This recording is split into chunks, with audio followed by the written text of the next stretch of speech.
సృష్టికి ఆధారభూతుడు, సర్వాన్ని తన నోటి మాట చేత సృజించి సర్వలోకమును పరిపాలిస్తున్నటువంటి యేసుక్రీస్తు శ్రేష్టమైన నామమున ఈ ఉదయకాల శుభములు మీకు తెలియజేస్తున్నాను. ఇది నా దేవుని యొక్క వాక్య ధ్యానము.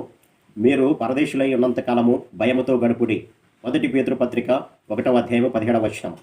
ఇక్కడ పేతురు భక్తుడు వ్రాస్తూ అంటాడు, మీరు పరదేశులై ఉన్నంత కాలము అని అంటాడు.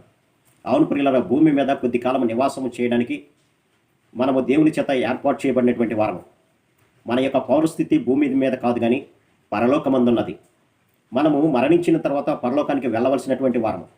అయితే పరలోకానికి వెళ్ళే ముందు మనము భూమి మీద కొద్ది కాలము నివాసం చేయవలసి ఉంటుంది. అందుకే మనము పరదేశులం అని అంటాడు.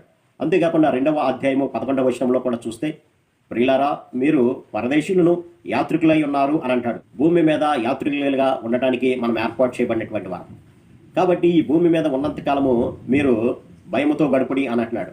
ఎవరికి భయపడాలి అని కనుక ఆలోచన చేసినట్లయితే, ఈ లోకంలో ఉండేటువంటి మనుషులకి భయపడటం కాదు కానీ, ఎవరన్నా వచ్చి మన యొక్క ఆస్తిని దోపిడీ చేస్తారు అని భయపడటం కాదు కానీ, ఈ లోకమంతా కూడా శరీరాశ, నేత్రాశ, జీవపు డంబముతో నిండి ఉన్నది. ఇదంతా కూడా శరీర సంబంధమైనటువంటి కార్యాలు. అందుకనే ఈ యొక్క 11వ వచనములు అంటాడు, మీరు పరదేశులను యాత్రికులై ఉన్నారు కనుక ఆత్మకు విరోధముగా పోరాడు శరీరాశలను విసర్జించండి అని అంటాడు. కాబట్టి ఈ లోకంలో జీవిస్తున్నటువంటి మనము, దేవుడు మానవుణ్ణి తన స్వరూపమున తన పోలికలో తయారు చేసి మట్టితో దానిలో జీవము లేనప్పుడు దేవుడు తన జీవాన్ని ఇచ్చాడు. అనగా దేవుడు తన ఆత్మను మనలో ఉంచాడు. దేవుని యొక్క ఆత్మ పరిశుద్ధమైనటువంటి ఆత్మ. కాబట్టి ఈ శరీర క్రియల ద్వారా మన యొక్క ఆత్మ కల్మషమవుతుందో, పాపపు స్థితిలోకి వెళ్తుందో జాగ్రత్తగా భయపడండి అని అంటాడు. కాబట్టి ఇక్కడ భక్తుడు కూడా చెప్తున్నటువంటి మాట ఏంటంటే, ఆత్మకు విరోధముగా పోరాడు శరీరాశలను మీరు విసర్జించండి అని అన్నాడు. కాబట్టి మనలో ఉన్నటువంటి పరిశుద్ధాత్మతో ఈ శరీర క్రియలు పోరాడుతూనే ఉంటాయి ఎప్పుడు కూడా. శరీరానుసారమైనటువంటి మనసు దేవునికి లోబడదు. శరీరానుసారమైనటువంటి మనసు ఎప్పుడు కూడా ఈ లోకంలో ఉన్నటువంటి నేత్రాశ, జీవకుటంబము, శరీర సంబంధమైనటువంటి కోరికలను నెరవేర్చుకుంటూనే ఉంటుంది, కానీ దేవుని యొక్క మాటకు లోబడదు. అందుకనే మీరు దానితో పోరాడండి, జాగ్రత్తగా ఉండండి, భయపడుతూ ఉండండి శరీరాశల పట్ల అని అంటాడు. కాబట్టి శరీరాశను నెరవేర్చుకునేటువంటి వారు శరీర విషయాల మీద మనసు ఉంచుతారు. అనగా ఏమి తిందమా, ఏమి తాగుదమా, ఏమి ధరించుకుందామా అనేటువంటి విషయాల మీద మనసు ఉంచుతారు, కానీ దేవుని యొక్క కార్యాల మీద మనసును ఉంచడం. అంతేకాకుండా శరీరానుసారమైనటువంటి మనసు దేవునికి విరోధమైనది. దేవుడు చేయవద్దన్నటువంటి కార్యాలన్నీ కూడా శరీరానుసారమైనటువంటి మనస్సు కలిగినటువంటి వారు చేస్తారు. అంతేకాకుండా శరీరానుసారమైనటువంటి మనస్సు మరణానికి దారితీస్తుంది ప్రియులారా. కాబట్టి దానితో మీలో ఉన్నటువంటి ఆత్మతో పోరాడేటువంటి శరీరాశల గురించి మీరు భయపడండి అని అంటాడు. కాబట్టి శరీరాశలను మనం నెరవేర్చకుండా ఉండాలంటే, మన యొక్క ఆత్మను పరిశుద్ధపరచుకోవాలంటే ఎప్పుడు కూడా దేవుని యొక్క వాక్యం చేత నింపబడాలి. అంతేకాకుండా దేవుని యొక్క మాటల చేత మన హృదయం నింపబడాలి. ఎప్పుడైతే దేవుని యొక్క మాటల చేత నింపబడతామో మనం ఆత్మానుసారులుగా మార్చబడతాం ప్రియులారా. అందుకనే మీ ఆత్మ చేత శరీర క్రియలను చంపివేడి అని అంటాడు పౌలు.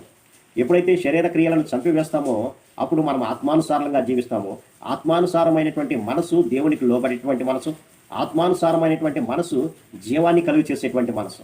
కాబట్టి ఈ లోకంలో మనం జీవిస్తున్నప్పుడు ఎప్పుడు కూడా సంఘర్షణ జరుగుతూనే ఉంటుంది, ఆత్మకు శరీర క్రియలకు. శరీర క్రియ కావాలని శరీరం కోరుతూ ఉంటుంది, ఆత్మ దానిని అణిచివేస్తూ ఉంటుంది. ఈ రెండింటికి ఎప్పుడు కూడా పోరాటం జరుగుతూనే ఉంటుంది. కాబట్టి మీరు ఈ లోకంలో పరదేశులుగా జీవించినంత కాలము భయం కలిగి జాగ్రత్తగా ఉండండి అని అంటాడు. దాని భయము అనగా శరీర క్రియలను నెరవేర్చకుండా దేవునికి ఇష్టమైనటువంటి రీతిలో జీవించాలి అనేటువంటి భయాన్ని కలిగి ఉండండి అంటాడు. కాబట్టి మనం ఈ లోకంలో శరీరపరంగా జీవిస్తున్నంతకాలము శరీర కోరికలు మనం నెరవేర్చుకోవడానికి ఎల్లప్పుడూ కూడా పోరాటం జరుగుతూనే ఉంటుంది.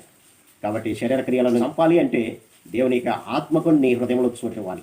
ఎప్పుడైతే దేవుని యొక్క మాటలను నీవు ఆలకిస్తూ దేవునితో సహవాసం చేస్తూ సంభాషిస్తూ ఉంటామో అప్పుడు శరీర క్రియలను నెరవేర్చము. ఆత్మీయంగా మనం జీవించే వారం అవుతాం. ఆత్మీయమైనటువంటి మనసు ఆత్మ విషయాల మీద దృష్టి పెడుతుంది.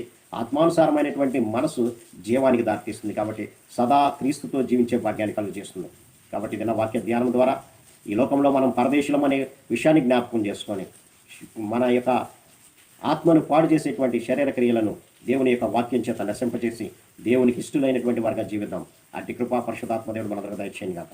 ఆమేన్. ప్రార్థన. సర్వశక్తుడా, ప్రేమగల మా తండ్రి, ఈ లోకంలో మేము జీవించినంతకాలమైనా శరీర క్రియలకు నైనా నెరవేర్చకుండా ప్రభా మీ ఆత్మక్రియలను నెరవేర్చే వర్గం మమ్మల్ని సిద్ధపరచమని, ఎల్లప్పుడూ మెలకువ భయం కలిగి ఉన్న వర్గం మేము ఉండినట్లుగా సహాయం దయచేయమని యేసు నామమున అడిగి వేడుకొంచున్నాము తండ్రి.